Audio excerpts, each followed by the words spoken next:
హరి ఓం. శ్రీ గురుభ్యో నమః. హరి ఓం. ఓం స్మృతి పురాణానాం ఆలయం కరుణాలయం నమామి భగవత్పాదం శంకరం లోకశంకరం. శంకరం శంకరాచార్యం కేశవం బాదరాయణం సూత్రభాష్యకృతౌ వందే భగవంతౌ పునః పునః. ఈశ్వరో గురురాత్మేతి మూర్తిభేద విభాగినే వ్యోమవద్వ్యాప్తదేహాయ దక్షిణామూర్తయే నమః. సర్వాత్మదర్శనం తద్వత్ ద్వైతబుద్ధినిరాశనం యస్య బోధే భవేత్ సిద్ధిః తస్మై శ్రీగురవే నమః. పరమసుఖదం కేవలం జ్ఞానమూర్తిం ద్వంద్వాతీతం గగనసదృశం తత్వమస్యాదిలక్ష్యం ఏకం నిత్యం విమలవదనం సర్వీ సాక్షిభూతం భావాతీతం త్రిగుణరహితం సద్గురుం తన్నమామి. హరి ఓం. శ్రీ గురుభ్యో నమః. హరి ఓం. ఓం ఆప్యాయంతు మమాంగాని వాక్ ప్రాణశ్చక్షుః శ్రోత్రమథో బలమింద్రియాణి చ సర్వాణి సర్వం బ్రహ్మోపనిషదం మాహం బ్రహ్మ నిరాకుర్యాం మా బ్రహ్మ నిరాకరోత్. అనిరాకరణమస్తు అనిరాకరణం మే అస్తు తదాత్మని నిరతేయ ఉపనిషత్సు ధర్మాస్తి మయి సంతు తే మయి సంతు. ఓం శాంతి శాంతి శాంతి. హరి ఓం. శ్రీ గురుభ్యో నమః. హరి ఓం. ఓం ప్రతిబోధ విదితం మతం అమృతత్వం హి విందతే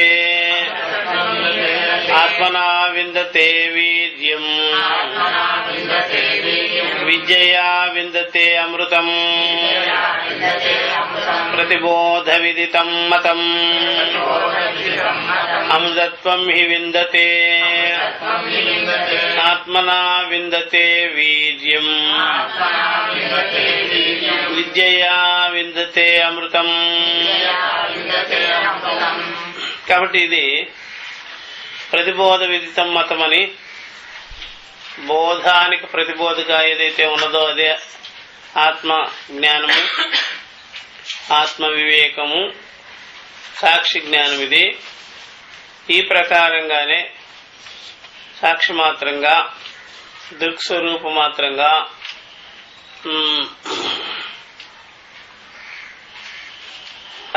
సర్వానుభవ సాక్షిగా సర్వానుభవంగా తెలుసుకోవడమే బ్రహ్మజ్ఞానం.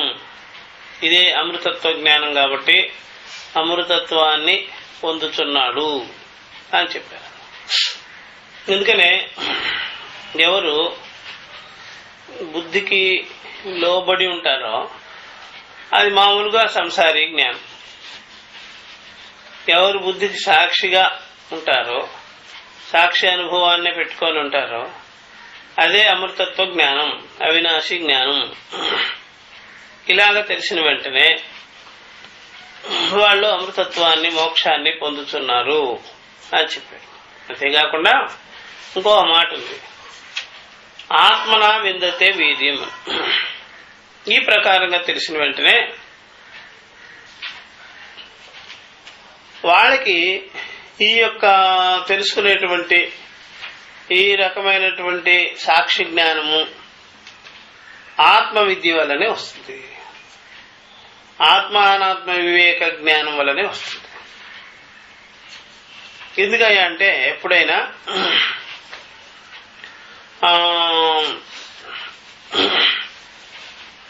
మనం పోలీసు వాడిని కూడా ఒక తనుదనాలి అంటే రాజకీయ నాయకుడు అవ్వాలి. ఎందుకని వాడిని జైల్లో పెట్టలేడు. వేరే వాడిని తంతే వేరే వాడు తన్నాడు అనుకోండి, ఇంకా అంతే అవుట్.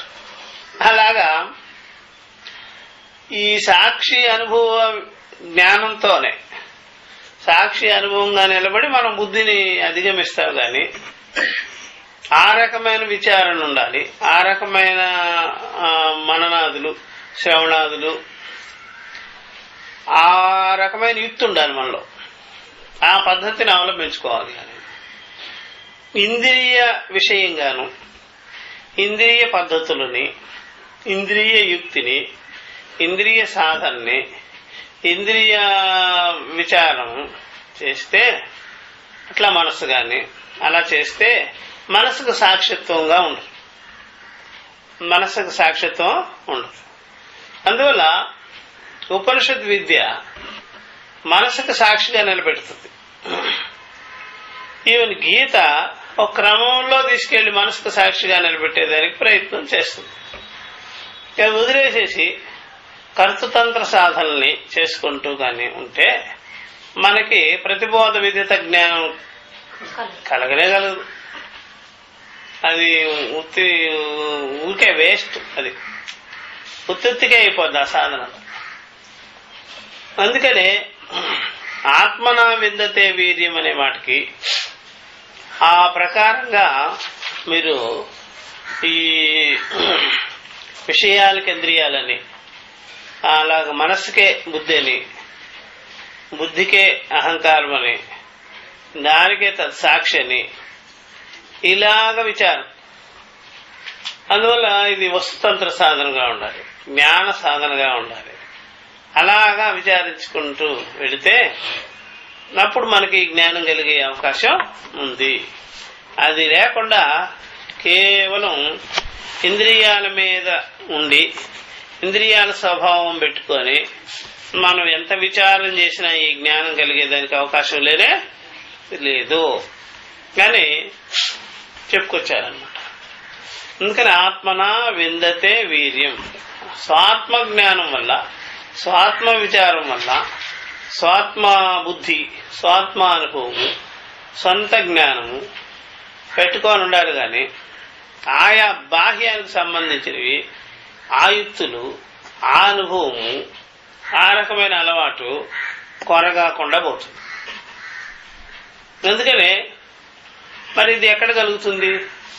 అది మాకు తెలియదు కదా, మాకు ఆ అభ్యాసం అలవాటు ఎతికించేది దాని మీద రుచి కూడా లేదు కదా అంటే, అధ్యాత్మ జ్ఞానానికి వచ్చినప్పుడు అది నిత్యత్వ జ్ఞానాన్ని కలిగిస్తుంది. ఈ అధ్యాత్మ విచారంలోనే ఈ అంతరంగాన్ని స్పృశించేటువంటి మీకు అలవాటు కలుగుతుంది.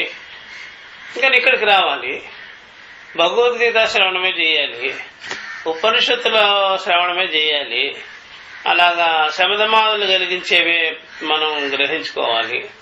ఇలాగ అధ్యాత్మ విచారానికి సంబంధింపబడినటువంటివన్నీ మనం అలాంటి మెటీరియల్ని పోగేసుకోవాలి. తద్భిన్నమైనటువంటి అన్ని చేస్తూ కూర్చుంటే అవి ఎంత పోగేసినా సరే ఒక దంపుడైపోతుంది. ఇక్కడైతే సకాలంలో మంచి నిత్యత్వమైనది, యథార్థమైనది, అనుభవాన్ని స్పృశించే పద్ధతులు కనిపిస్తాయి. నేనే అయ్యున్నాను, స్వానుభవానికి వస్తుంది. దానికి భిన్నమైనవన్నీ మీకు అలాగా కలిగించకుండా వేరే, ఇది గుర్తుపెట్టుకోవాల్సి. కాబట్టి ఆత్మనా విందతే వీర్యం, విద్యయా విందతే అమృతం. కాబట్టి స్వాత్మ జ్ఞానం వల్లే, స్వాత్మానుభవం వల్లే మీకు ఈ సమర్థత అనేది, సామర్థ్యం అనేది, శక్తి అనేది కలుగుతుంది. ఆ ప్రకారంగా స్వాత్మ విద్య వల్లనే అమృతత్వం అనేది లభిస్తుంది. కానీ అన్యమైన విషయాల వల్ల నీకు కలగదు అని దీంట్లో చెప్పారు. మనము ఎంతవరకు చెప్పుకున్నాం?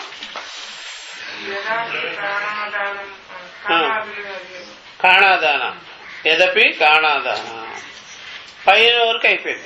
అక్కడ ఏముంసతి విక్రియాత్మక సావయవ అనిత్య అశుద్ధ ఇత్యాదయ దోషా నా పరిహర్తం శక్యంతే అని ఈ యొక్క వీళ్ళకి సమాధానం చెప్పారు.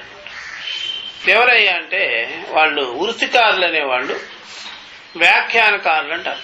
అంటే అదొక టైప్ ఆఫ్ వేదాంత వ్యాఖ్యానకారులు అనేవాళ్ళు శంకర తర్వాత వచ్చి కనిపిస్తుంటారు.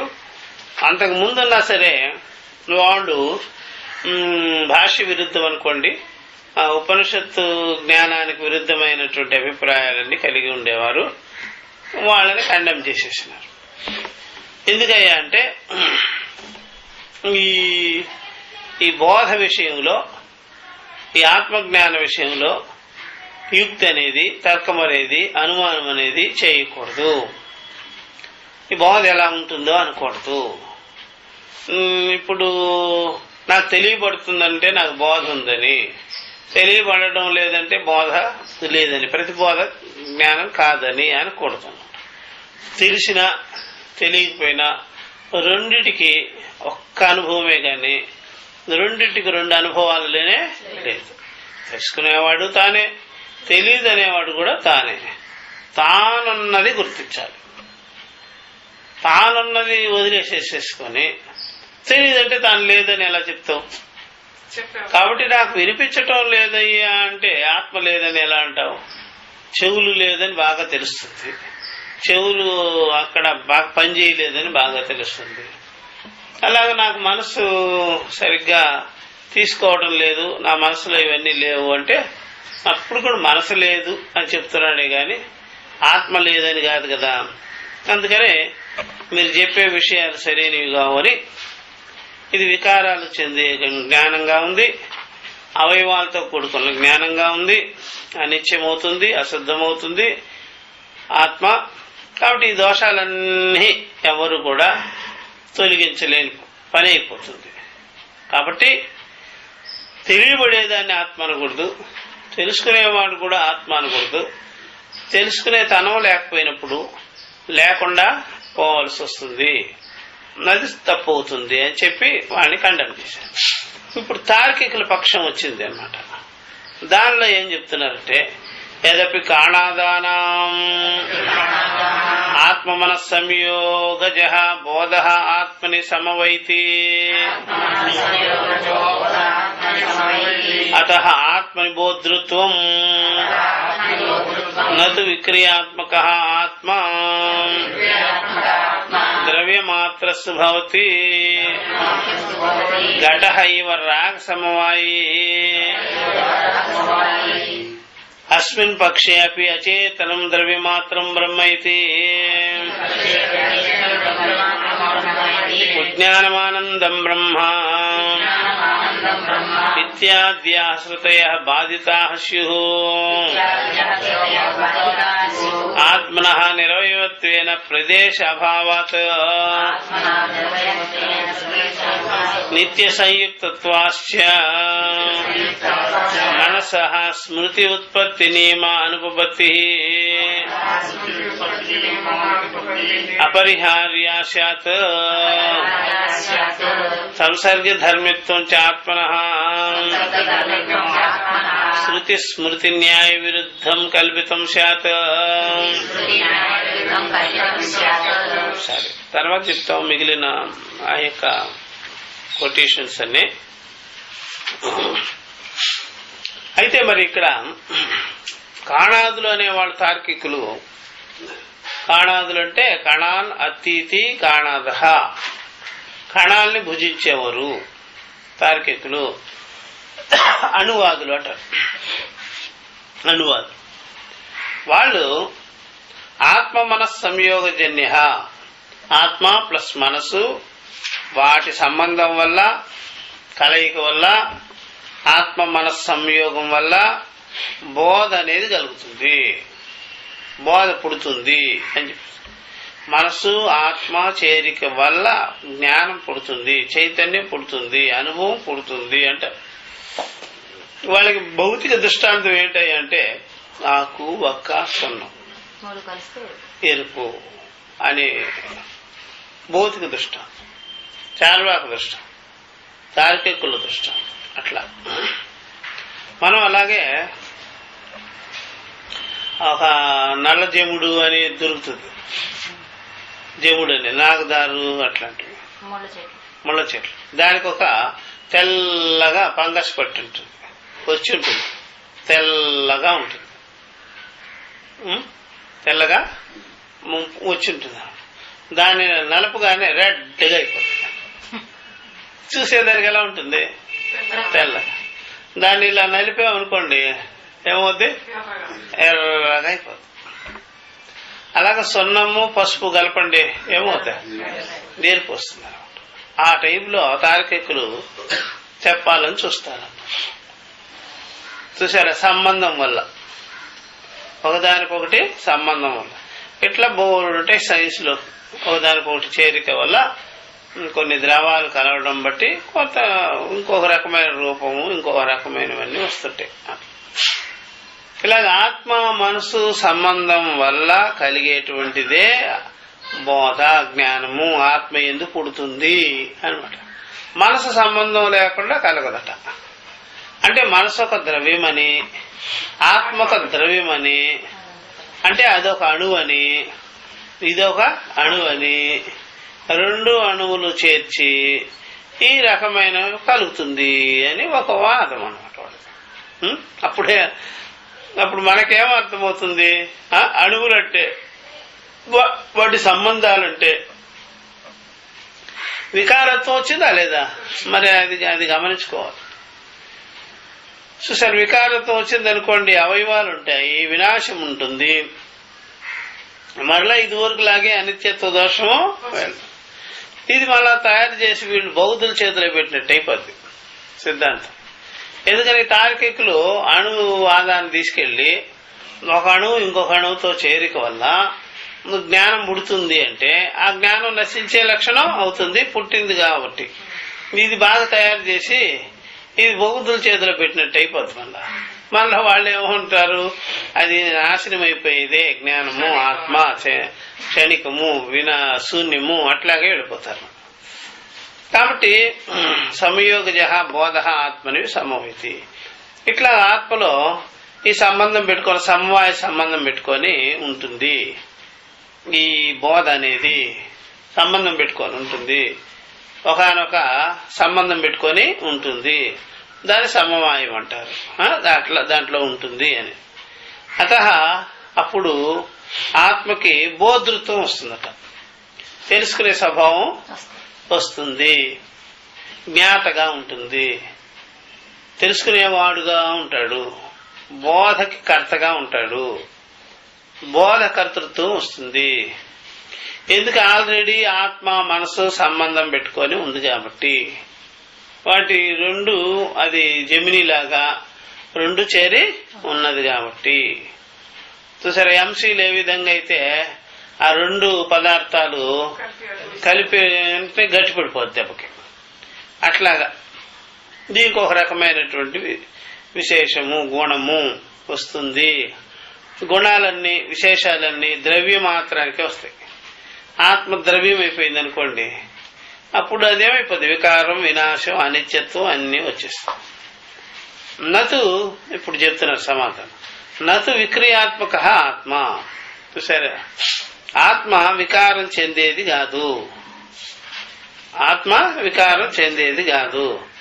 ద్రవ్య మాత్రస్తు భవతి ఘట ఇవ రాగసమవాయి అని సిద్ధాంతం చెప్తున్నాడు. చూసారా, అయితే విక్రియాత్మకమయ్యేది కాదు ఆత్మ, అది ద్రవ్య లక్షణం, అది అణువు లక్షణం.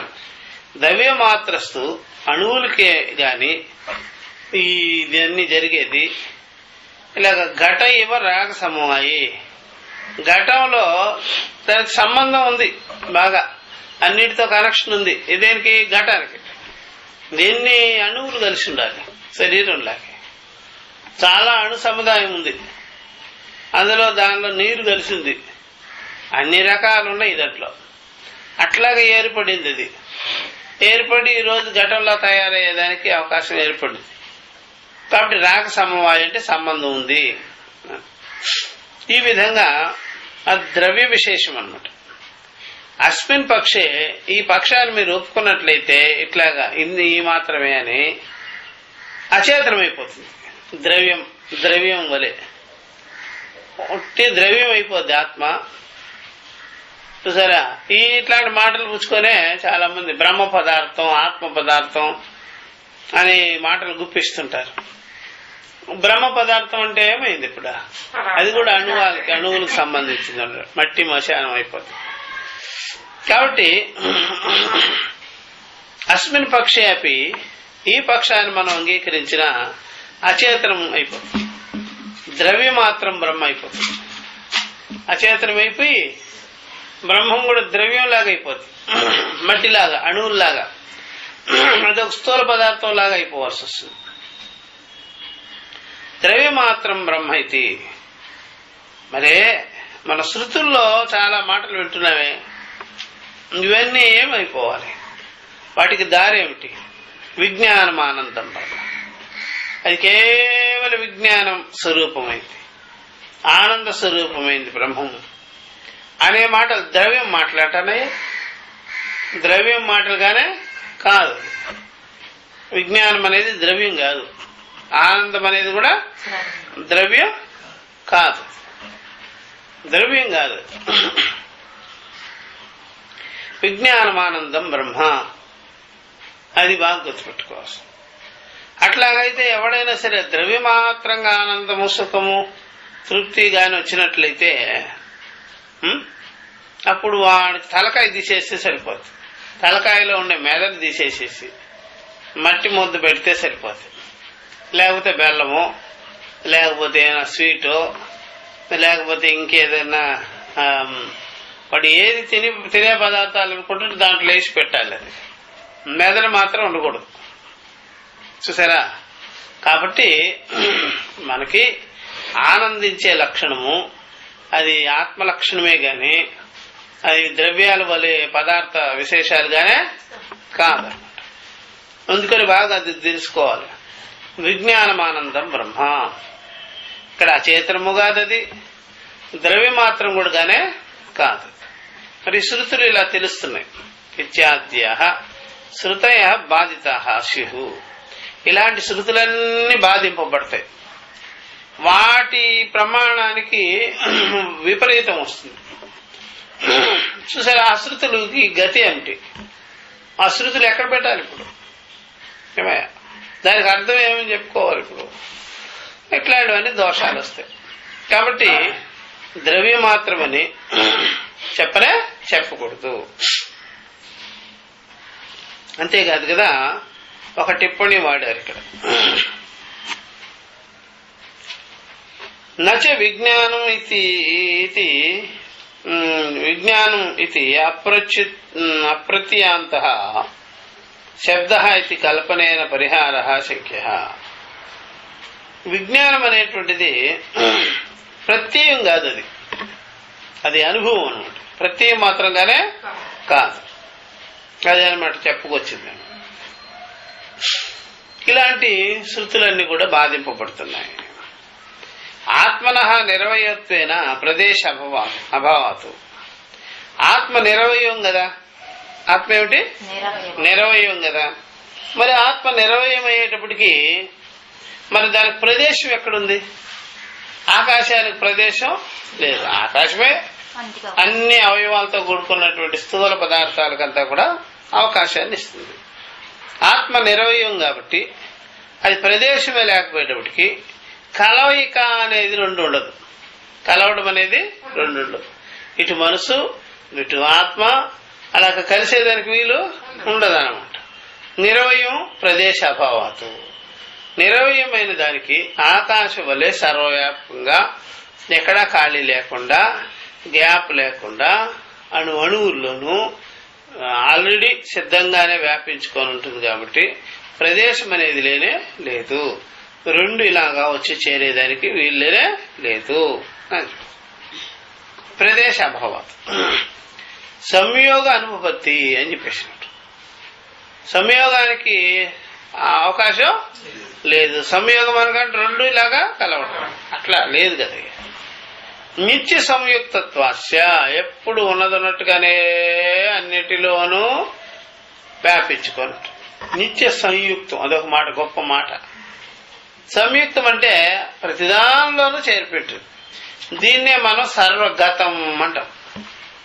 సర్వగతం ప్రతిదానిలోనూ, అణువుల్లోనూ ఆకాశం చేరే ఉంటుంది. నిత్య సంయుక్తం అంటారు. నిత్య సంయుక్తం అనే మాట మంచి మాట.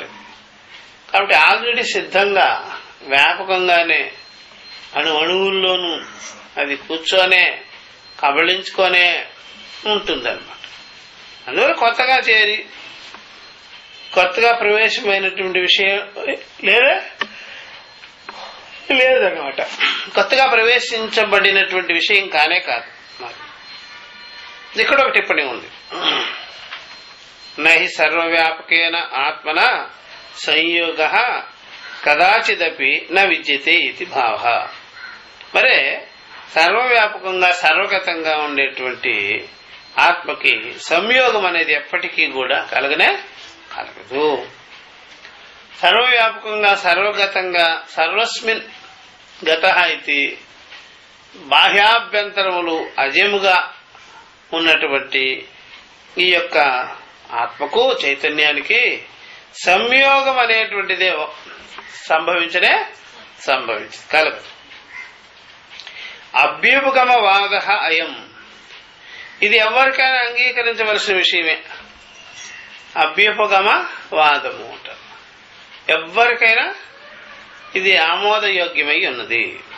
ఎవరైనా సరే ఆ ఆకాశం ఇక్కడే ఉంటుంది, అక్కడ ఉండదు. ఆత్మ ఇక్కడ ఉంది, ఇక్కడ లేదు, ఇలాగ పదార్థం లాగా చెప్పటం అది అంగీకరించవలసిన విషయం కానే కాదు. సర్వవ్యాపకము, ఎక్కడా కూడా ఖాళీ లేదు, దేనిని వదిలిపెట్టి లేదు. కాబట్టి నిత్య సంయుక్తమే, నిత్య సిద్ధమే అనే మాట ఆమోదయోగ్యమే.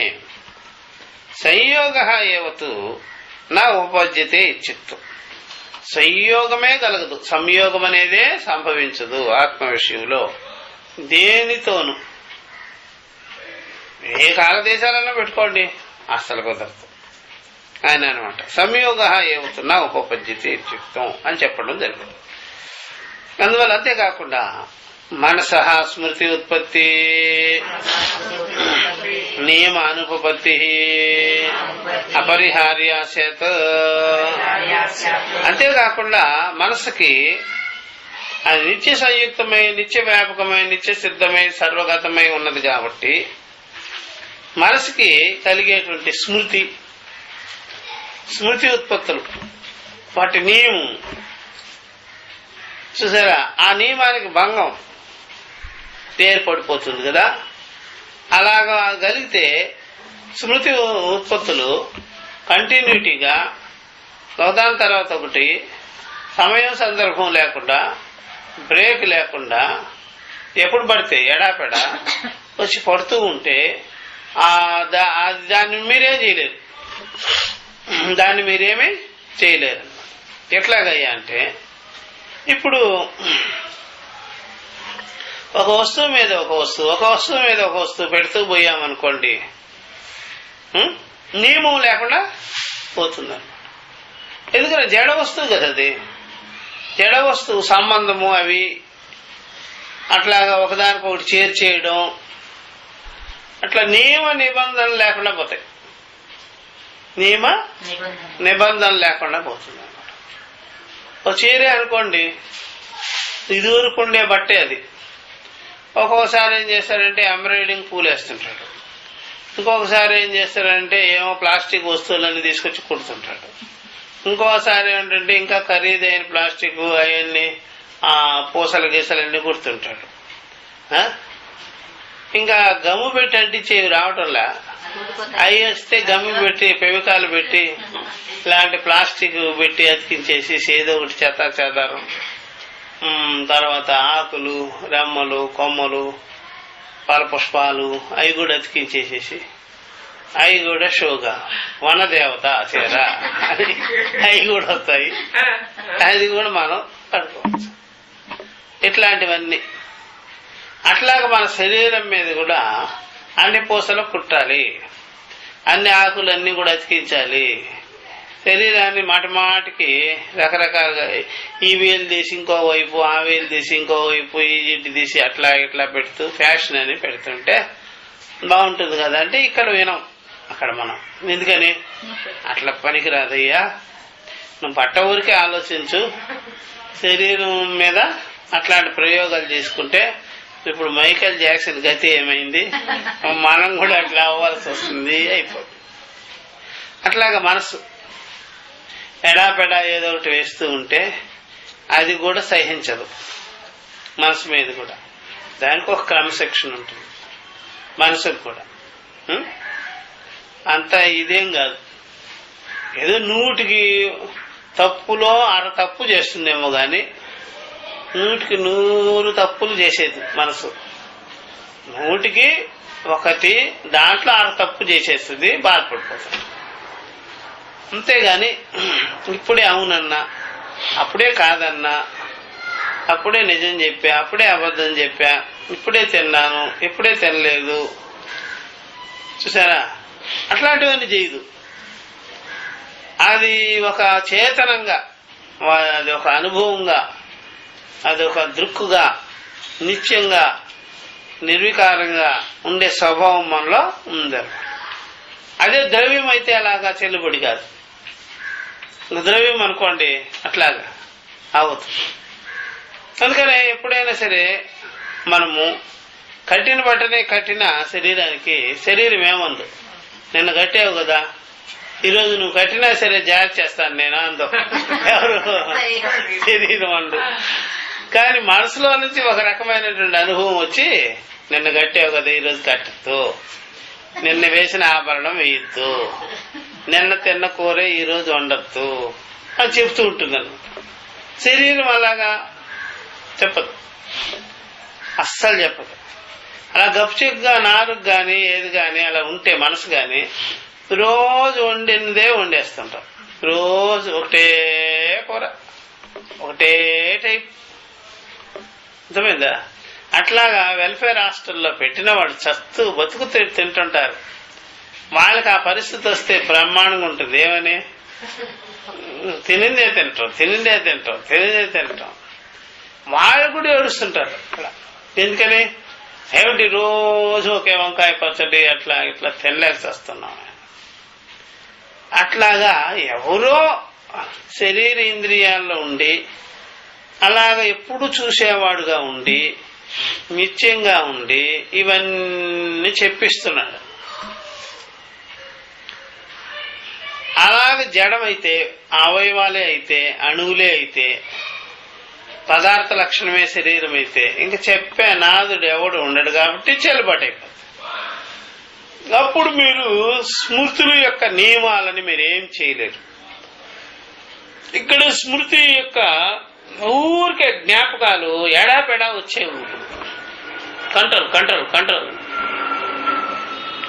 ఎడాపెడా నియమాలు రావు, కంట్రోల్ ఉంటుంది. మనసులో భావాలన్నీ ఒక క్రమంగా వస్తాయా, ఊరికే కుప్పలుగా వచ్చేస్తాయా?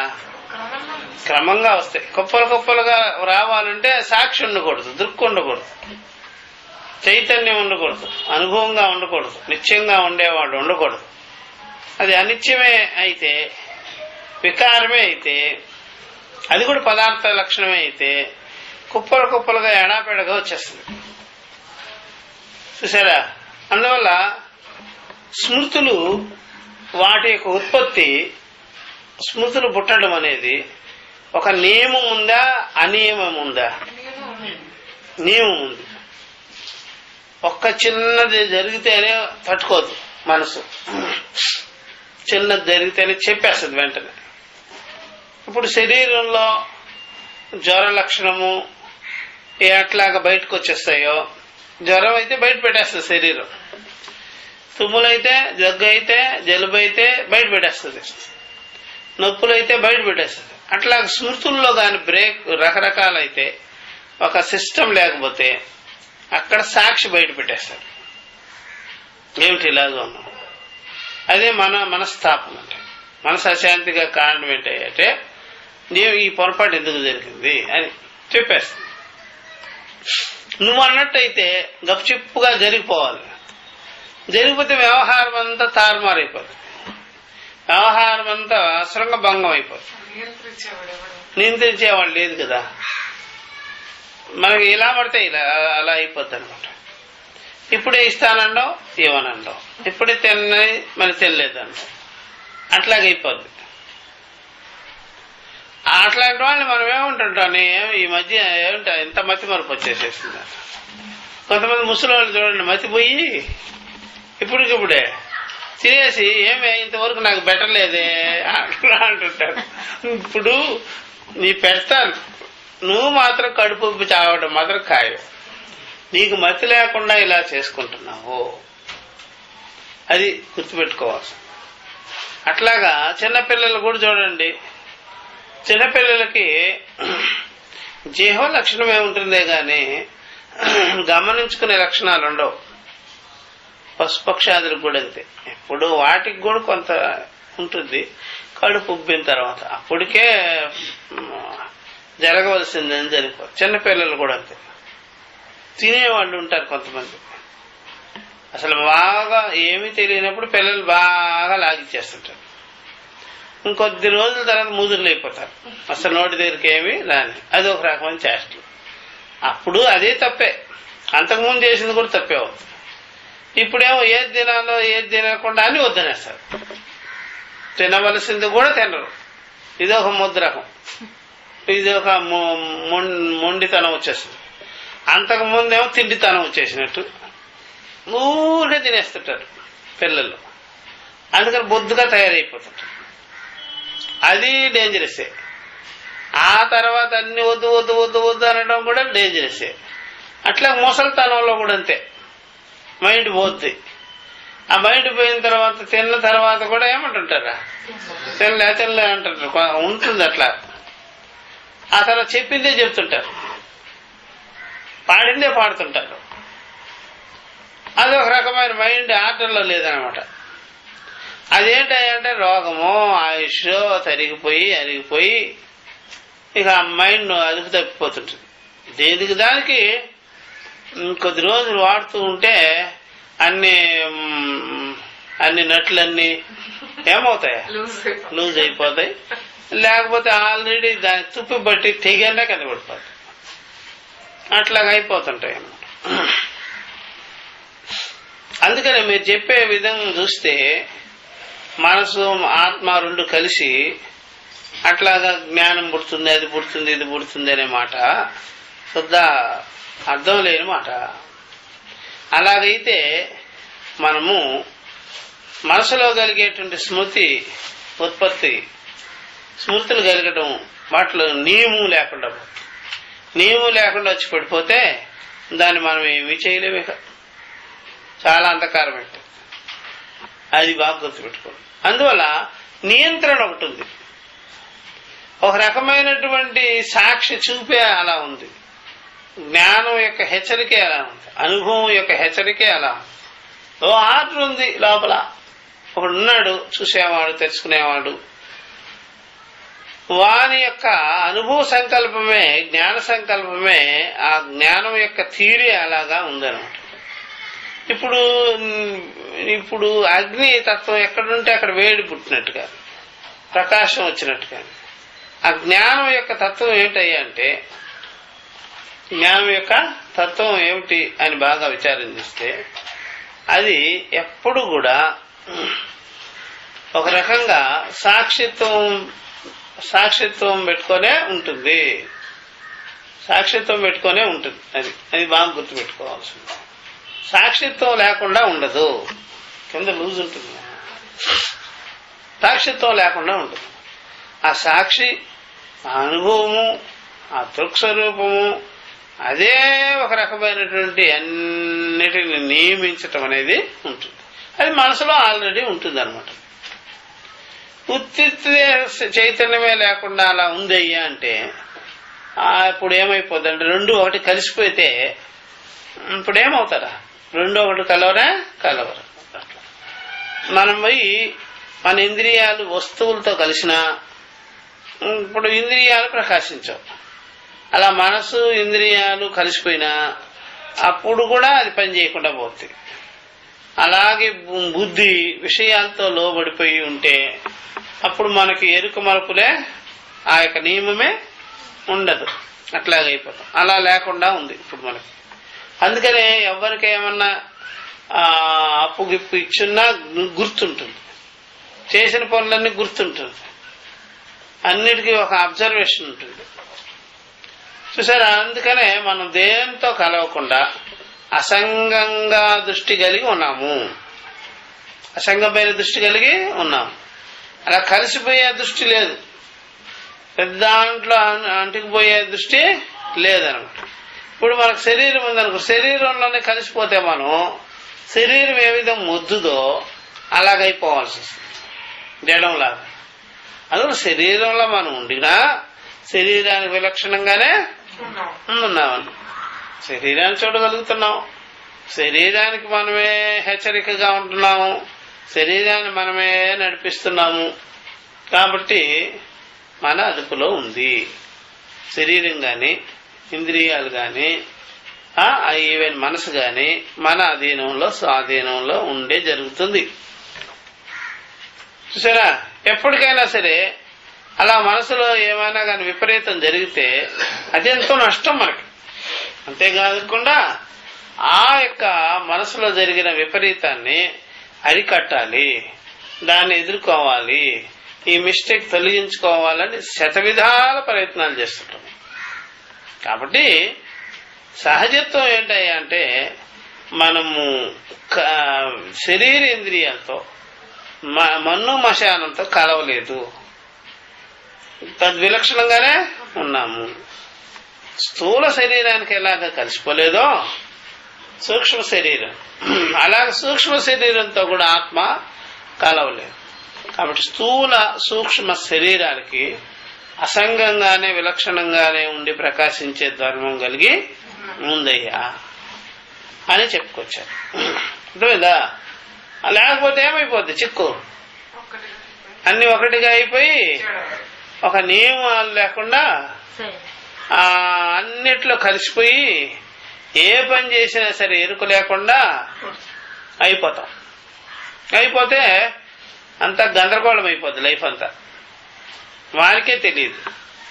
ఒక బంతిని బురదలో వేసేసినాం అనుకోండి, దానికేం తెలియదు.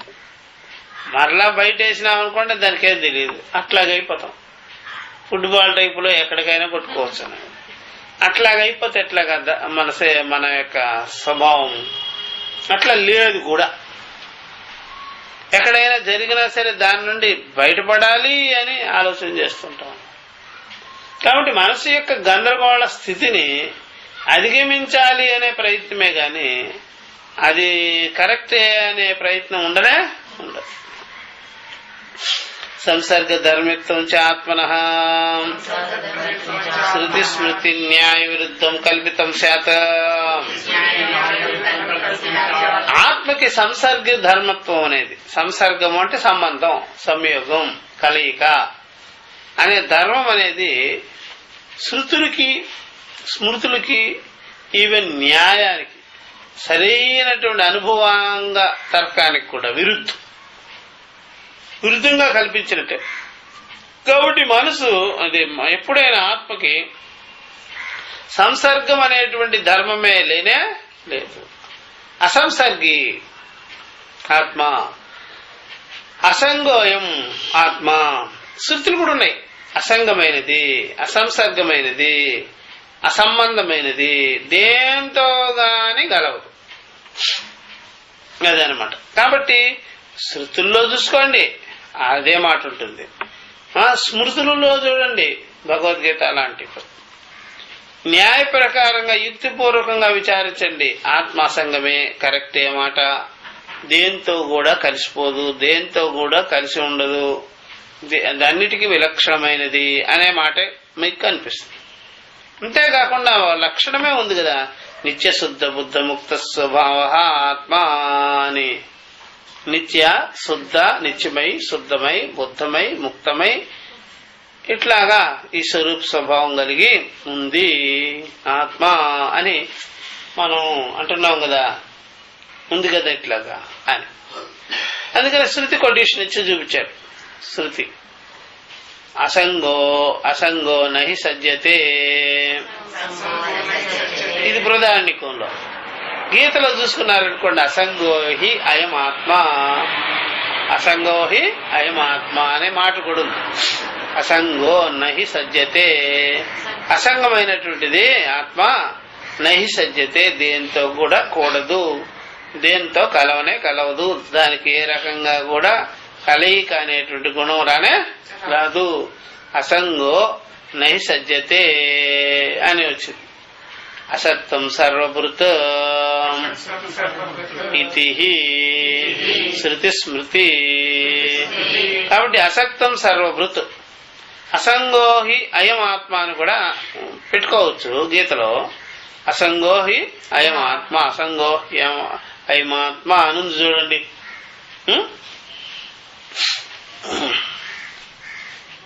కాబట్టి అసక్తం సర్వభృతు, దేంతో కూడా అది కలవలేదు, అన్నిటినీ కూడా అదే కాపాడుతుంది. సర్వభృత్, అన్నిటిని కాపాడేది ఎవరు? ఇదే. దేంతో కలవకుండా ఉండేది ఎవరు? ఇదే. కాబట్టి అన్నిటికీ అసంగంగా ఉండి, అన్నిటికీ అసక్తంగా ఉండి, కలవకుండా ఉండి, అన్నిటినీ పోషించేది, కాపాడేది, ఆదుకునేది ఎవరు? ఇదే అని చూసారా. కాబట్టి ఈ ప్రకారంగా శృతులు యందు స్మృతులు యందు స్పష్టంగా చెప్పబడింది. చిత్ స్వరూప చిద్గుణయో స్వరూప వైలక్షణ్య అనవగమాత్ సర్వ సంసర్గ అనవగమాశ్చ ఇది అవధేయం. చిత్ స్వరూపము చూసారా, దానికి చిద్గుణం అనేది, దానికి స్వరూప వైలక్షణ్యం అనేది చూసారా, తెలియక ఆ విధంగా అన్నారు. చిత్స్వరూపానికి ఒక గుణం ఆపాదించకూడదు. ఆ రకంగా గుణాన్ని ఆపాదించడం జరిగితే దానికి స్వరూప విషయం తెలియక ఆ రకంగా ఇదిగో ఒక గుణమని, ఇది ఒక అంతఃకరణానికి చేరికని, ఇంద్రియాలతో కలుస్తుంది అని చెప్పవలసి వచ్చింది అనమాట. అందువల్ల స్పష్టంగా మీకు తెలిస్తే ఆ విధంగా ఎవడు అన్నాడు, అది బాగా గుర్తుపెట్టుకోవాల్సింది. కాబట్టి ఆధ్యాసికాన్ని వదిలిపెట్టేసి, అధ్యాసను వదిలిపెట్టేసి ఆత్మకే రకమైన సంబంధాన్ని అంటగట్టుకోవడం. ఒక అధ్యాస వల్ల ఆ విధంగా తోస్తుంది. ఆత్మానాత్మల అవివేకం అంటాం కదా, అంతకు తప్ప వేరే దాన్ని తీసుకొచ్చి అంటగట్టేదానికి ఆ విధంగా చేయకూడదు. అధ్యాస వల్ల మనకు అలా అంటాం. అధ్యాసలో ఏమిటయ్యా అంటే భ్రమ కదా, అది మాయ కదా, అది అజ్ఞానం కదా. ఆ ప్రకారంగా మీరు స్పష్టత లేకపోవడం అనేది ఆ విధంగా జరిగి అలాగా మనం అనవలసి వస్తుందే గాని నిజంగా మాత్రం చూసారా అధ్యాసను వదిలిపెడితే ఏ రకమైనటువంటి సంబంధాలు అనేటువంటిది, వ్యవహారాలు అనేది చేసేదానికి తలపెట్టేదానికి వీలు లేదనమాట. అది ఒకటి బాగా తెలుసుకోవాల్సిన విషయం. అట్లా కాబట్టి శృతి స్మృతి అని చెప్పేసిన. ఇప్పుడు న్యాయం చెప్తున్నారు. న్యాయశ్చ గుణవత సంసృజ్యతే నా అతుల్య జాతీయం. చూసారా, ఆ గుణానికి సంబంధించినదే ఇంకో గుణంతో, ఆ గుణంతో సమానమైన గుణంతో చేరుతుంది. తద్విపరీతంగా చేరు. మన బోర్డు వాళ్ళని అంతా పిలిచేసి ఎవడైనా సరే ఇన్ని లక్షలు ఇస్తాను వాడిని చంపే అంటే మనము అక్కడికక్కడ ఇప్పుడే ఆ మాట వినగానే ముందు మనమే ప్రాణాలు వదులుతాం. ఎందుకని ఆ మాట వినగానే మనమే ప్రాణం వదిలేస్తాం. నువ్వు ఇదిగో ఇన్ని లక్షలు వాడు అక్కడ టేబుల్ మీద పెట్టగానే, ఇలాంటి మన చేతిలో పెట్టగానే అది తీసుకొని ఆ మాట వినగానే ఏం చేస్తాం? పడిపోతాం కళ్ళు తిరిగి. ఎందుకని ఆ మాట కానీ వేరే ఆ వాడికి కానీ చెప్తే, ఆ గుణం కలిగిన వాడికి చెప్తే ఏమంటాడు? ఇంకేమి సరిపోదయ్యా నిమిషాల మీద అంటాడు. ఇంకేదేదో కబుర్లు అన్నీ చెప్పేస్తాడు. వాడికి ఆ మాట ఒకరిన ఇద్దరు అంటాడు. మళ్ళా అర్థమైందా? అట్లా వాడికి చాలా తేలిక ఆ మాట. వాళ్ళు పిలుచుకుంటారు కానీ రోడ్డుని పోయే వాళ్ళందరినీ పిలవరు. వాళ్ళు ప్రత్యేకంగా ఉంటారు, వాళ్ళకి తెలిసిపోద్ది. అందుకని అలాంటి వాళ్ళు దానికి సూటబుల్ కానీ ఎవరు పడితే వాళ్ళు సరిపోరు. అర్థమైందా? అట్లా అందువల్ల ఆ గుణము ఆ గుణానికి సరిపోద్ది. గుణేషు వర్తంతే. అట్లా ఆ గుణం ఆ గుణానికి సరిపోద్ది, అందరికి సరిపోద్ది. అట్లాగే లోకంలో ఇట్లాంటివి చాలా ఉన్నాయి, ఆయా గుణానికి సంబంధించుకొని ఉంటాయి. ఇతరత్ర ఎవరికి కుదరదు. అది కుదిరేవిగో. అర్థమైందా? అందరికీ కుదరవు. ఆయా గుణాలు కలిగినటువంటి వాళ్ళకే ఉంటాం. అందుకనే ఎప్పుడైనా సరే, ఇప్పుడు పుట్టపర్తం ఎక్కడైనా దివ్యక్షేత్రాలు అట్లా అనుకోండి, లేకపోతే మంచి గుళ్ళు ఆశ్రమాలు అనుకోండి, అక్కడికి పోయి ఆ వైన్స్ షాప్ తెరవరు కదా, తెరుస్తారా? సేల్ కాదు అక్కడ. తీర్థం ఇస్తున్నామంటే మాత్రం రెడీ. అర్థమైందా? ప్రసాదం పెడుతున్నాం, తీర్థం పెడుతున్నాం, అక్కడ చెల్లుబాటు అవుతుంది. కానీ అక్కడ పోయి బ్రాందీ షాప్ తెరిచాము అంటే ఎవడు, అది సరిపోదు కదా. అది అట్లాగా ఆ గుణంతో అగుణం చేరుతుంది. ఇది మనం చూస్తాం లోకంలో. నా అతుల్య జాతీయం, దానికి సమానమైన జాతి కాకపోతే అతుల్యం, సమానత్వం లేకపోతే అది కుదరదు. అందువల్ల సమానత్వం ఉండాలి, తుల్య జాతీయం ఉండాలి. అప్పుడు ఆ కనెక్షన్ ఫలిస్తుంది. అందుకని అది వేరు ఇది వేరు. అది చైతన్యం, ఇది జడం. అది నిత్యము, ఇది అనిత్యం. ఇది నామరూపాలు, అది నామరూప రహితం.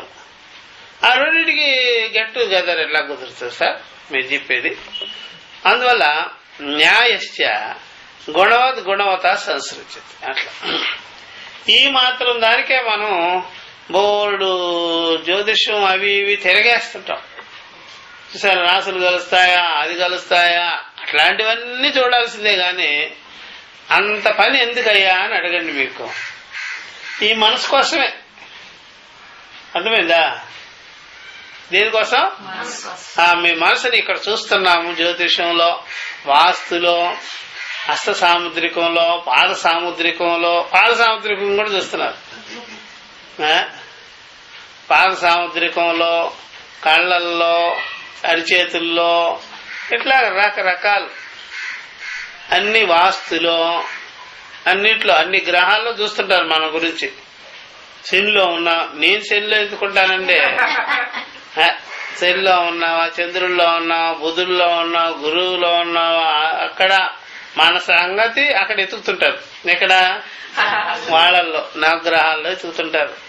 నన్ను నా దగ్గర ఎత్తుక్కోవాలి. కానీ నా గుణం నా దగ్గర ఉంది కదా, నా మనసు నా దగ్గరే ఉంది. అందుకనే అట్లా వెతుకుతారు. అందుకనే మనిషికి ఆపరేషన్ చేయాలంటే కప్పగా చేసుకుంటారు. ముందు చేసుకో కప్పగా చేస్తారు. ఏదైనా సరే మందు ప్రయోగం చేయాలంటే ఎలక మీద చేస్తుంటారు.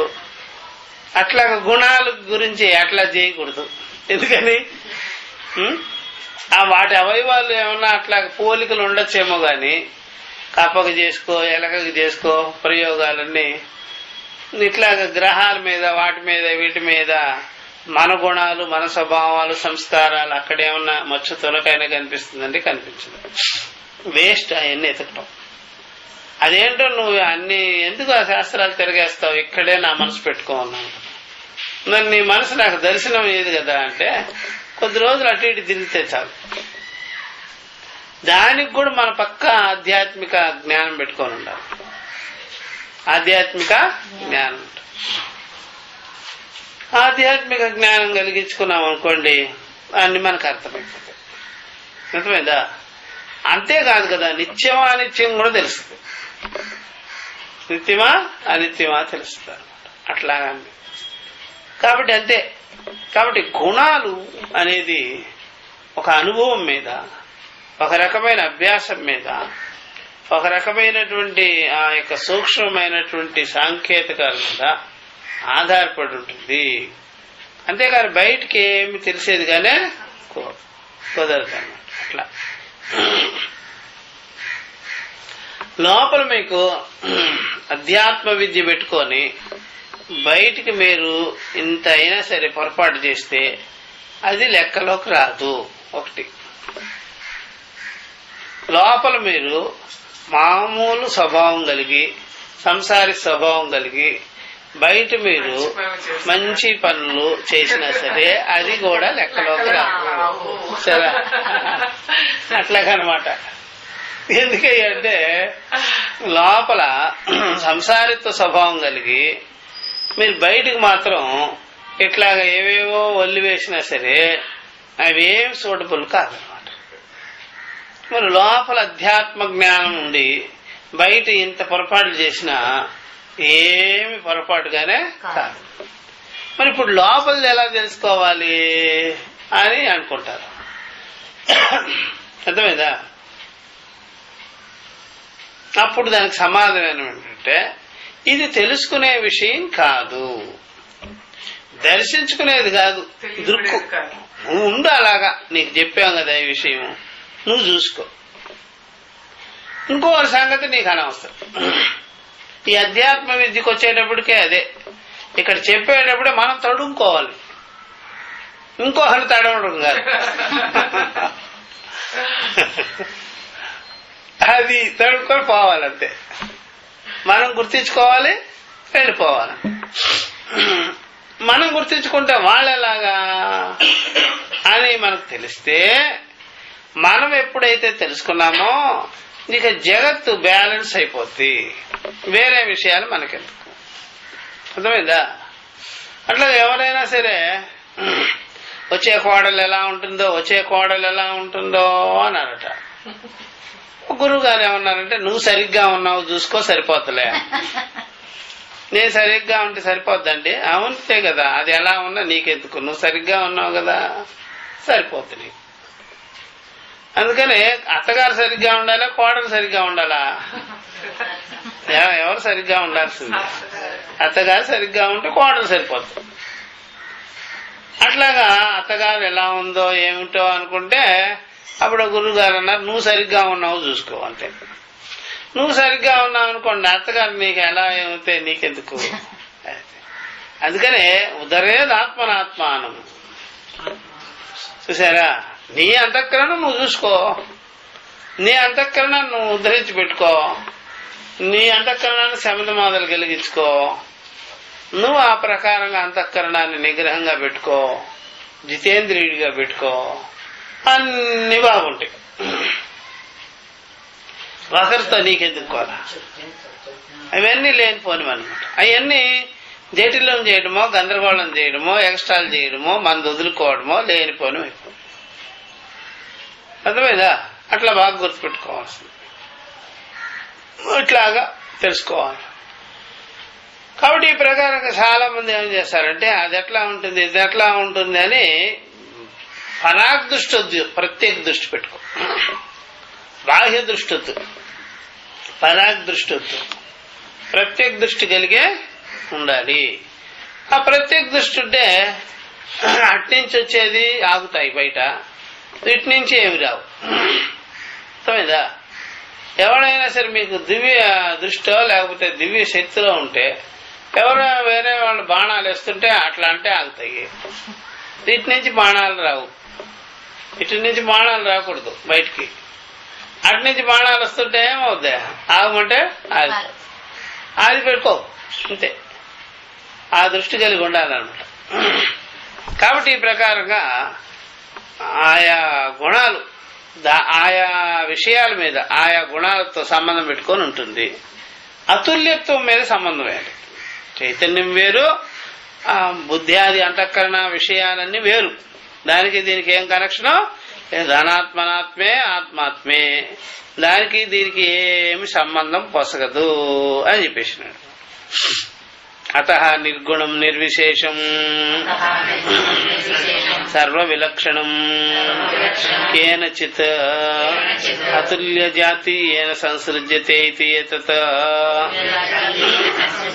న్యాయ విరుద్ధం భవేత్. తస్మాత్ నిత్యాలుప్త జ్ఞాన స్వరూప జ్యోతి ఆత్మా బ్రహ్మ ఇతి అయమర్థః. సర్వబోధబోధృత్వే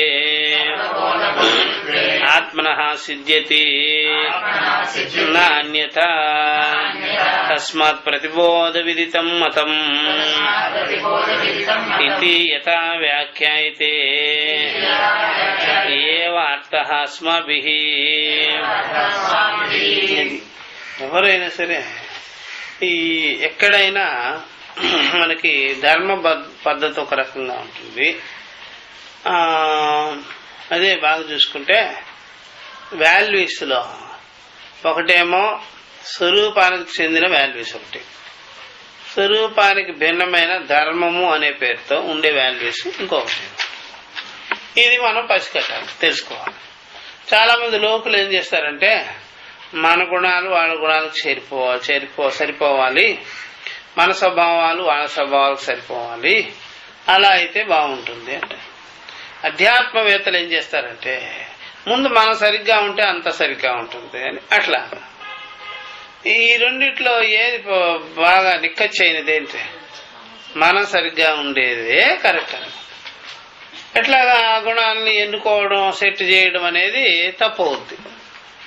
ముందు ఒకవైపు చూసుకుంటే చాలు, ఒకవైపు చూసుకుంటే చాలు.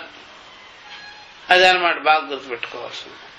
సూర్యుడు ప్రయాణం చేస్తున్నాడు అనుకో, సూర్యుడు వస్తున్నాడు అనుకోండి, నేను వెళ్లే చోట అంతా లైట్లు ఉండాలి అన్నాడు అనుకోండి, నువ్వు వెళ్లే చోట లైట్లుంటే నువ్వెందుకు ఏడ్చేది అక్కడ?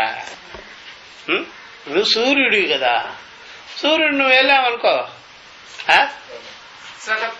మొత్తం అంతా ప్రకాశం చేస్తావు. ఎక్కడెక్కడ అంధకారాలు ఉన్నాయి అన్నీ పోతాయి. నువ్వు వెళ్లే చోట నీకెందుకే లైట్లు? నువ్వే లైట్లకే లైట్ కదా, అది పెట్టుకోవాలి. అందువల్ల మనమే సొంతంగా స్వాత్మ సత్యత్వంతో, స్వాత్మ జ్ఞానంతో, నిశ్చయంతో ఉండాలి. అది కదా అన్యవృత్తి. అత నిర్గుణం నిర్విశేషం, దేర్ఫోర్ నిర్గుణమైనది, గుణరహితము, నిర్విశేషం, ఎలాంటి విశేషాలు ఉండదు, సర్వ విలక్షణం, అన్ని వస్తువులు, అన్ని వ్యవహారాలు దానికి విలక్షణమైనది. మనసు అంతఃకరణానికి గాని, బాహ్య ఇంద్రియాలకు గాని, బాహ్య విషయాలకు గాని విలక్షణమైనది, సర్వ విలక్షణం.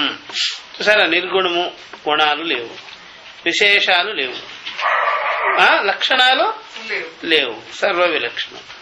కేనచిత్ అతుల్య జాతీయన సంసృజ్యతే. అయ్యా, ఏ అతుల్య జాతీయంతో అది సంబంధం పెట్టుకుంటుంది, సమానత్వం లేనితో సంబంధం పెట్టుకుంటుంది అంటే అది న్యాయ విరుద్ధమే.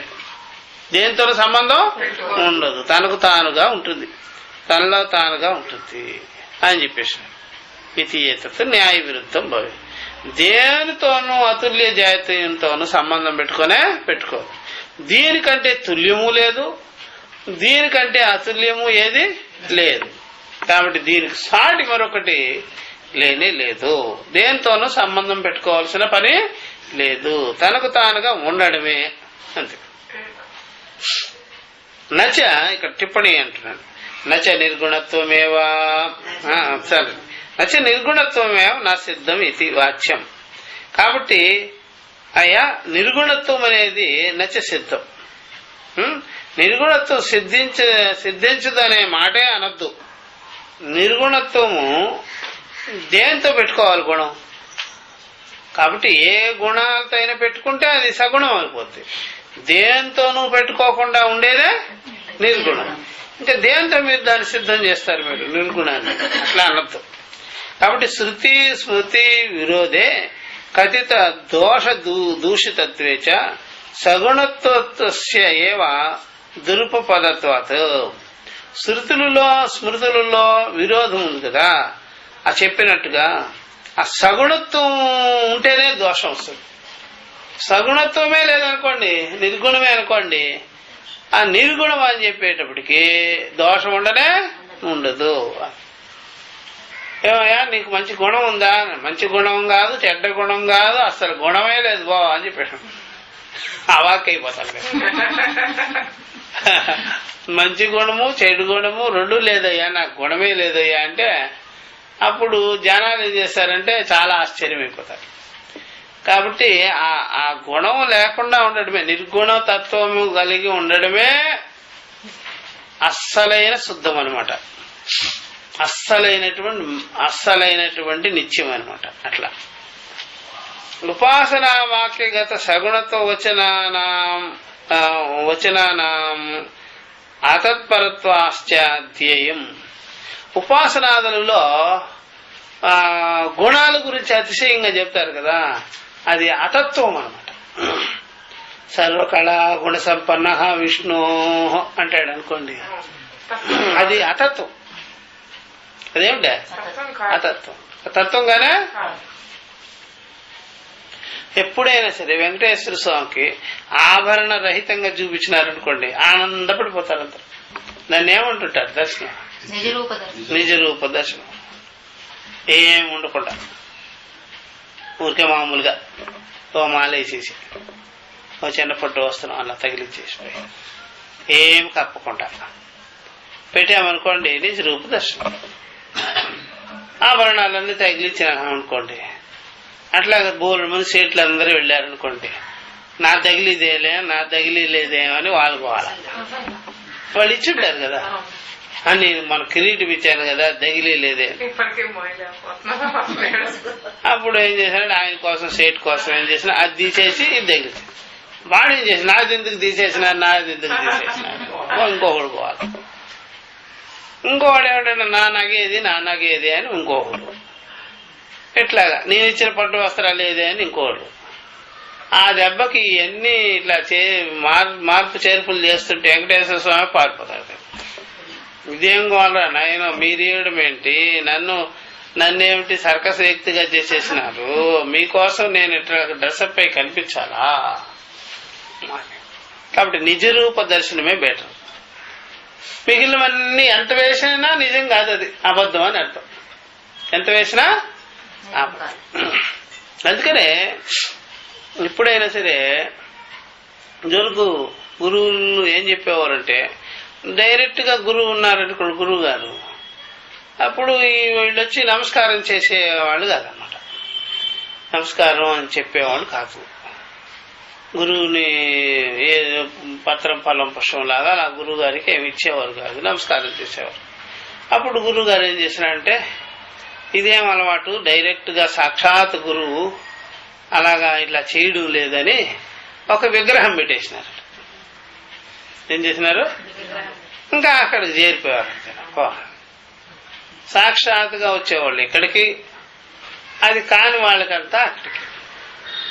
అట్లాగా దేవుడి పద్ధతి అంతా అలా వచ్చేసింది. డైరెక్ట్ గా చూడలేరు కదా, ఇండైరెక్ట్ గా చూడమంటే మాత్రం చూస్తారు, దృశ్యంగా చూడమంటే చూస్తారు. ఇప్పుడు జనం అక్కడికే పెరిగిపోతున్నారు, గురువు గారు ఏర్పాటు చేసేసినారు కదా. ఇప్పుడు దీన్ని బట్టే భక్తులను అర్థం చేసుకోవచ్చు. అయ్యా, ఈ ఒకరిద్దరు వచ్చేవాళ్ళే అక్కడ ఎక్కువ జనం చేరుతున్నారు కదా, అది ఇట్లా గురువు గారికి. ఇంకొకరు ఏం చేసినారంటే, ఇట్లా గురువు గారికి పాద పూజ అని ఊరికే నీళ్లు తీసుకొచ్చి కడుగుతుంటే ఆ చివరికి ఆయన ఫంగస్ పడిపోతుంటే, బాబు ఇట్లా చేయరా అంటే ఇది ఎక్కువ చేశారు. అందుకని పాదకులు పెట్టి అక్కడ చేసేసుకోండి, ఇంకా లాభం లేదు. ఎట్లాగా తప్పించుకునే ఐడియాలు. అందువల్ల ఊరు జనం అంతా పెరిగిపోతుంటే, ఏదో ఆ ఊర్లో నలుగురు ఒక 30-40 మంది కుటుంబాలు ఉన్నాయి కాబట్టి దర్శనానికి వస్తే బ్రహ్మాండంగా ఉండేది. ఇప్పుడు కోకొల్లలుగా టౌన్ అన్ని పెరిగిపోవటం బట్టి లక్షల మంది దర్శనం చేయాలంటే ఎలా అవుద్ది? దేవుడు కూడా నిలుచుకోవద్దా, కనిపించద్దా? ఆ ఇన్ఫెక్షన్లన్నీ వస్తాయి కాబట్టి ఉత్సవ విగ్రహాలు తయారు చేసేసేయండి, అక్కడ పడేస్తే వాళ్ళే చూసుకొని పోతారని చివరికి ఆ ఏర్పాట్లు చేశారు. ఇది ఉత్సవ విగ్రహం. డమ్మీ దేవతలు, అసలే అదే డమ్మీలో డమ్మీ. అర్థమైందా? ఇట్లాగా. ఎందుకంటే జనం ఎక్కువ అవుతే ఎట్లాగా, అంతే జనమా, అంత జనానికి ఏం చేస్తాం? అందువల్ల పెద్దల మాట సరిగ్గా వింటే సర్వభూతేషు స్థిత అని ఉద్దేశేర్జున తిష్టతే అని ఎట్లాంటి వాక్యాలకు అర్థం తెలిస్తే స్థిమితంగా ఎక్కడోళ్ళు అక్కడే స్వరూప దర్శనం చేసుకుంటారు, స్వరూప జ్ఞానం కలిగించుకుంటారు, స్థిమితంగా ఉంటారు. అది లేని వాళ్ళు ఇలాగే. అందుకని ఉపాసనాదుల్లో చెప్పబడినటువంటి గుణం కూడా అది అతద్విషయమే గాని, అది అతత్పరమే గాని, అతత్పరం అంటే అతత్వ విషయంగానే కాదు అని చెప్పేసినారు. చూసారా? నా అతత్పరత్వాశ్చ, తత్పరమైనది కాదు, అతత్పరమైనది. ఆ గుణాలు గిణాలు అని చెప్తారు కదా ఉపాసన విషయాల్లో. ఆ నిర్గుణతత్వం, సగుణతత్వం, అట్లా ఇట్లా అని చెప్పేది అవన్నీ ఉన్నదన్నట్టుగా యథార్థ లక్షణంగానే కాదు. ఊరికే అట్లా చెప్తారన్నమాట. అట్లా అందుకని ఆ గుణాలను చూసి పొగుడుకుంటుంటారు జనం అంతా. అది కాబట్టి ఈ ప్రకారంగా నిర్గుణం నిర్విశేషం సర్వ విలక్షణం కేనచిద్ అతుల్య జాతీయన సంసృజ్యతే ఇతి యతత్ న్యాయ విరుద్ధం భవేత్. తస్మాత్ నిత్య అలుప్త జ్ఞాన స్వరూపత్వం ఏవ చెప్తున్నారు. నిత్య అలుప్తము అనగానే, నిత్య అలుప్తము అనగానే లోపము లేనిది, లోపము లేని స్వరూపము. నిత్య అలుప్త చైతన్యం అంటాం. నిత్య చైతన్యము, లోపము లేని చైతన్యము, సర్వకాల సర్వావస్థలేంది ఏకరూపమై నిత్యమై శబ్దమై ప్రకాశమై ప్రకాశించేది. కాబట్టి నిత్య అలుప్త జ్ఞాన స్వరూప జ్యోతి ఏవ ఆత్మ. చూసారా, జ్యోతి జ్యోతి ఆత్మ అన్నమాట. నిత్యమైన, అలుప్తమైన, లుప్తము గాని జ్ఞానస్వరూపమైన ఈ యొక్క జ్ఞాన స్వరూప జ్యోతి అయిన ప్రకాశమైన ఆత్మే బ్రహ్మము. ఇదే అయం అర్థ, వాక్యార్థం ఇది. నిత్యమైన, లోపము గాని లోపము లేని జ్ఞాన స్వరూపమైన ప్రకాశమే ఆత్మైన బ్రహ్మము. ఆత్మ బ్రహ్మ, ఈ ఆత్మే బ్రహ్మము. చూసారా, కాబట్టి మన ఆత్మ నిత్య చైతన్య ప్రకాశమాత్రత్వేన ఏవా అని తెలుసుకోవడమే ఇదే బ్రహ్మము. చూసారా, ఇది అయం అర్థ, ఇది అర్థమే చెప్పబడింది. అందువల్ల సర్వకాల సర్వావస్థలు దృక్స్వరూపం ఒకటే నిత్యం. అంతేగాని అంతఃకరణం మాత్రంగానే, అంతఃకరణ జ్ఞానం గాని, అంతఃకరణ అనుభవం గాని, అంతఃకరణ దృష్టి గాని, అంతఃకరణ నిశ్చయం గాని ఏం నిత్యత్వంగానే తత్సాక్షియేవా. అందువల్ల అహమస్మి బ్రహ్మ అని తెలుసుకొని ఉండాలా, నేను బ్రహ్మానుభవం కలిగించుకోవాలా, బ్రహ్మం నాకు తెలియాలా, బ్రహ్మభావన రావాలా, బ్రహ్మభావంలో ఉండాలా. ఏమిటి, ఏది నిజం? అహమస్మి తెలుసుకోవడమే నిజం. ఈ జ్ఞానం ఉండాలి ఎప్పుడైనా సరే, అర్థమైందా? అంతేగాని కాసేపు ధ్యానంలో కూర్చోవడం. రోషి గారు కూడా 2 నిమిషాలు ధ్యానం చేసినట్ట. 2 నిమిషాలు సరిపోద్ది, 2 నిమిషాలు సరిపోద్ది. అది అదే ఆ 2 నిమిషాల్లో 2000 సంకల్పాలు వచ్చేసి ఉంటాయి అంతే. అర్థమైందా? 2 నిమిషాలు సరిపోద్దే. అది 2 నిమిషాలు ధ్యానం ఏముంటాయి అసలు. నీకు ధ్యానంతో నీకేం పని? నువ్వు నిత్య ధ్యానం చేస్తున్నావు, ఇంట బయట ధ్యానమే. ఎందుకని చూసారా? ఎందుకు, ఏమిటయ్యా అంటే ఎప్పుడైతే ఆయన మంత్రి అయిపోయారో ఇక స్వప్నంలోనూ ధ్యానమే, జాగ్రత్తలోనూ ధ్యానమే, సుషుప్తిలోనూ ధ్యానమే, ఇంట్లోనూ ధ్యానమే, పాయఖానాలోనూ ధ్యానమే, టేబుల్ మీద, డైనింగ్ టేబుల్ మీద ధ్యానమే. ధ్యానం లేని చోటు లేదు.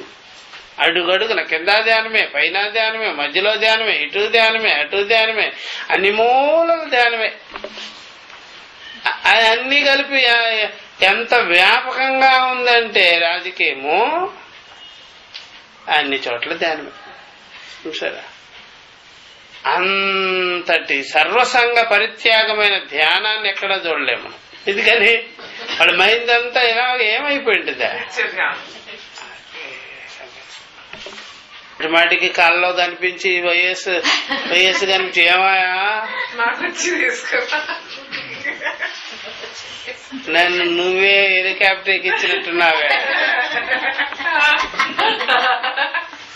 మా న్యాయస్థానాన్ని నువ్వు ఎలాగ చేసేసినావు చూడు నాకు ఇవ్వకుండా అని ఇంకొకటి వాడొకటి ఈడొకటి గందరగోళం. సామాన్యం అనుకున్నాను. ఎంత ధ్యానమో అదే. ఈ కళ్ళు మూసుకునే దానికి ధ్యానం ఉందా, కళ్ళు తెరుచుకునే దానికి ధ్యానం ఉందా? అన్నిటికీ ధ్యానం అదే, ఎటర్నల్ ధ్యానం ఇది. అది చూసారు ధ్యానం అంటే ధ్యానము వాడి అధ్వానం, అతను ఒకడు. అందువల్ల సంసారి ఎప్పుడు కూడా నిత్య నిరంతరం ధ్యాన ప్రక్రియలోనే ఉంటాడు. ఎవరో సంసారి నిత్యము ధ్యానమే. సాధువుకి జ్ఞానికి ఆ ధ్యానం ఒక్కటే లేదు, జ్ఞానమే ఉండేది. అహమస్మి నిత్య, బస్ అయిపోయి ఫుల్ స్టాప్. అర్థమైందా? అట్లా అందుకని ఎప్పుడైనా సరే మిరపకాయ టపాకాయలు ఉంటాయట, ఇంతంత టపా లూజ్గా ప్యాకెట్లు అమ్ముతుంటారు. యువకాశీలు అన్ని టైపులు చేస్తుంటారు. కొద్దిగా మంది వేసేసి చుట్టేసేసేది ఇట్లా పెట్టేసేసి అది తెచ్చుకున్నాడట ఒకడు, ఒక ప్యాకెట్. ఏమిరా నీకు 1000 రూపాయలు ఇచ్చాం కదా టపాకాయలు తెచ్చుకోమని, నువ్వేం తెచ్చుకున్నావంటే మిరపకాయ టపాకాయలు తెచ్చుకున్నావు. ఇది వారం రోజులు కాల్చుకోవచ్చురా నువ్వా, నీకు ఓపిక. ఎందుకని ఒకటి తీసి కాలుస్తూ ఉంటాడు, అయిపోతుంటుంది. ఇంకా టైం అంతా దానికే. అసలు అర్థమైందా? అది ధ్యానం అంటే. జ్ఞానం అంటే ఏంటంటే ఇంత పెద్ద బాంబు పెట్టి పేసేయండి, అయిపోయి. ఇది 10,000 ఎంతైనా ఖర్చు పెట్టా ఒక పెద్ద బాంబు తీసుకొచ్చి పేల్చేయడం, డమాల్ డమాల్ అంటే. ఒక్కసారికే గప్చిప్ ఇంట్లో పోయి కూర్చొని భోజనం చేయొచ్చు. ఈ మిరపకాయ టపాకాయలు ఉంది కదా, అది అయి సావు ఊరికైనా వెలిగించుకుంటూ ఉంటాడు. అది ధ్యానం, సంసారి ధ్యానం అదే. జ్ఞానికి ఏం ధ్యానం ఉంది? ఒకసారి రిజల్ట్ వచ్చేసింది, నిత్యం తెలిసిపోయింది, సత్యం తెలిసిపోయింది, ఎవరు ఏమిటో తెలిసిపోయింది, 3 అవస్థల జ్ఞానం ఉండిపోయింది, తుర్యుడు ఎవరో తెలిసిపోయింది, అన్నీ తెలిసిపోయి గప్షిప్ కూర్చుంటాడు. ఇది అయ్యేది కాదు, సంసారం అయ్యేది కాదు, ఆ ధ్యానం అయ్యేది కాదు, అటు మిరపకాయ టపాకాయలు అయ్యేది కాదు. కాల్చుకుంటూనే ఉంటాడు. వాడికి ఓపిక ఉండాలి. అర్థమైందా? దెబ్బకి అయిపోవాలి. అది దెబ్బకి అయిపోయేది ఏంటి? 1 నిమిషంలో జ్ఞానం. అహమస్మి సర్వం జ్ఞానం ప్లవే నైవ వృజనం సంతరిష్యసి. ఒక్కసారికి అయిపోవాలి. సర్వం కర్మాఖిలం పార్త జ్ఞానే పరిసమాప్తి. ధ్యానంలో పరిసమాప్తి అవుద్దా? అది అయ్యేదే పెట్టేదా? అందుకనే చూసారా, బాగా గుర్తుపెట్టుకోవాల్సింది. రోడ్లో వేసి ఊరికే దంచుకుంటున్నాండి, ఎప్పుడు నలుగుతుంది అదే. అట్లాంటి పని అది అయ్యే పనిగానే కాదు. ఆ ఒడ్లు దంచి ఎప్పుడు నువ్వు వండుతావు, నీ ముఖం అది వండేది కాదు, పెట్టేది కాదు. అట్లా బాగా గుర్తుపెట్టుకోవాల్సింది. ఏదో ధ్యానం చేసి ఏంటి మనం పెట్టేది. అసలు ధ్యానంలో సంసారి ఉన్నాడా లేకపోతే కొత్తగా చేరాలా? ఉన్నాడు, చేస్తున్నాడు బల్లె ధ్యానం. వాడిని బాగా చూసుకోమంటే చెప్తాడు వాడు ధ్యానంలో, నాకు ఆల్రెడీ హ్యాబిచువల్ గా ఏర్పడిన ధ్యానమే గొప్పదిగా ఉంది, దీనికంటే కూడా కటింగ్లు ఎక్కువ దీంట్లో ఈ చేసే ధ్యానంలో కటింగ్లు ఎక్కువ, చేస్తున్న ధ్యానంలో చూసారా అది కంటిన్యూ ఎక్కువ, ఇది కటింగ్లు ఎక్కువ. సంసారికి కంటిన్యూటీ ధ్యానం ఉందా లేదా? భార్య బిడ్డలు, వస్తువులు, వాహనాలు, అది ఇది, రాజకీయం, అది ఇది కంటిన్యూగా ఉంటుంది. ఆ ప్రాసెస్ ఎడతెరిపి లేకుండా ఉంటుంది. తైల దారవతు అంటుంటారు కదా, నేను చెప్పేది సంసారమే తైల దారవతు. ఎక్కడ అసలు గ్యాప్ ఏమన్నా ఉందా? గంట పాఠానికి వచ్చినారు, ఎంతసేపు ఆగింది ఇక్కడ దృష్టి? అడిమాడి వెళ్ళిపోతుండే. చుట్టాలు ఎవరిలో వచ్చారేమో, పొయ్యి మీద ఏం పెట్టామో, దానికేమో అపురూపం అని చెప్పలేదు, మళ్ళీ వెళ్ళిపోతుంటుంది. 1 గంట చూసారా? మరి చూసారా? బాగా గుర్తు. ఆ ధ్యానమే వండర్ఫుల్ ధ్యానం. ఏది? సంసారి ధ్యానం. మంచి ధ్యానం. ధ్యానంలో ఇరుక్కున్నారు అందరూ. ధ్యానం నుండి బయటపడటమే ముక్తి. ధ్యానంలో ఇరుక్కోవడం సంసారిత్వం. అందువల్ల అది ఏమి స్వామి అలా అంటారు అంటే, మనకు చెప్పాం కదా ఇదివరకే, ధ్యానం నామ మానసీ క్రియ. ధ్యానం అంటే ఏం చెప్పాం? మానసీ క్రియ. సంసారిత్వం అర్థమైందా? అదేం అయ్యేది కాదు, పెట్టేది క్రియ. అది జ్ఞానం మీన్స్ వస్తుతంత్రం, అక్రియ అకర్మ. ఎంత తేడా ఏంటి చేసేది ధ్యానం. అవేం అయ్యేది కాదు, పెట్టేది కాదు. ఇది బబుల్ గమ్ ఎంతసేపు నవ్వినా సరే అది ఏమైనా మెత్తగా అయిపోదు. ఇక మైదా పిండి రబ్బర్ అన్నా అయిపోవచ్చు, కానీ ఇది మాత్రం అవదు. ఊరికాయ నోట్ల లాగా ఉంటుంది, వేస్ట్గా. అట్లాగా మనం కూడా మనసులో పెట్టుకున్నటువంటి ధ్యానం అనేది కూడా బబుల్ గమ్ లాగానే వేస్ట్గా పడి ఉంటుంది. ఎక్స్ట్రా అది ఎప్పుడైతే ఉమ్మేసినట్టుగా వేసేస్తాం బయటికి, ధ్యానం పడేయాలి, బయటికి పడేయాలి. ధ్యానం వద్ద గీన వద్దని, అప్పుడు జ్ఞానానికి వస్తాడు. అది బాగా. కాబట్టి తస్మాత్ నిత్య అలుప్త జ్ఞాన స్వరూప జ్యోతి ఆత్మ బ్రహ్మ ఇది అయమర్థ. సర్వబోధబోధృత్వే ఆత్మనః సిద్ధ్యతి నా అన్యథ. అర్థమైందా? సర్వబోధబోధృత్వే, సర్వబోధలకి, సర్వ అంతఃకరణ బుద్ధికి సంబంధించిన బోధకి బోధృత్వంగా తెలుసుకునేవాడుగా ఉండేదే ఆత్మ, నా అన్యత. చూసారా, ఇది అండర్లైన్ చేసుకోవాలి. సర్వబోధ బోధృత్వే. దానికి ధ్యానం ఎవరికి ఉంటుంది? ఇద్దరులా, సాక్షికా లేకపోతే బోధకా? సాక్షిగా ధ్యానం ఉండేది, ధ్యానం చేసేది కాదు కదా. ఎవరు ధ్యానం చేసేది? రెండిట్లో, సాక్షా లేకపోతే మనసా? సర్వబోధ బోధృత్వే ఆత్మనః సిద్ధ్యతి నా అన్యత. ఇలాగ మీరు నిత్య అలుప్తంగా జ్ఞానస్వరూపంగా నిత్య దృక్స్వరూపంగా ఉండేది అదే సర్వబోధలకి సాక్షి దృక్. చూసారా, నిత్యమైనది. ఇది అప్పుడప్పుడు కటింగులు దీనికి వస్తుంటాయి, పోతుంటాయి. అందుకని ఆగమాపాయి అన్నప్పుడు ఆగమాపాయి అనిత్య అనేదే సమం అనమాట. సుఖం గాని దుఃఖం గాని ఆగమాపాయిలోనే చేర్చుతాం, అనిత్యంలోనే చేరుస్తాం. శీతోష్ణాలు కూడా అంతే. మీరు చక్కగా ఆగమాపాయి అనిత్య అని చెప్పాడు గీతలో. అప్పుడు మీరు సమంగా చేయాలి, దానికి సమంగా చేయాలి. శీతము ఉష్ణము సమమేగా. శీతమేంటి? ఆగమాపాయి, ఆగమ అపాయ. అనిత్యమా కదా? రాక వచ్చింది పోతుంది, శీతం దాని కింద పెట్టాలి. అనిత్యము ఉండదుగా, ఎప్పుడు దాని కింద పెట్టాలి, ఆ హెడ్ లైన్స్ కింద పెట్టాలి. అలాగా ఉష్ణము, అది ఆగమాపాయి. అలాగా ఉష్ణము అనిత్యం, అది ఎప్పుడు ఉండేది కాదు. అలాగ సుఖము ఆగమాపాయి, అలాగా అనిత్యం. సుఖం ఏంటి? అనిత్యం. అలాగ దుఃఖము, అది ఆగమాపాయి, అది కూడా అనిత్యం. ఇట్లాగా సమమైందా లేదా? అది సమం, ఇది సమం అంటే. ఇట్లా బాగా చూసినట్లయితే ఏది ఆగమాపాయి కానిది, ఏది అనిత్యం కానిది అంటే సాక్షి. ఈ వస్తువు పోతూ ఉండే వాటికి సాక్షిగా, ఈ అనిత్యమైన దానికి సాక్షిగా ఉండేదా సాక్షి.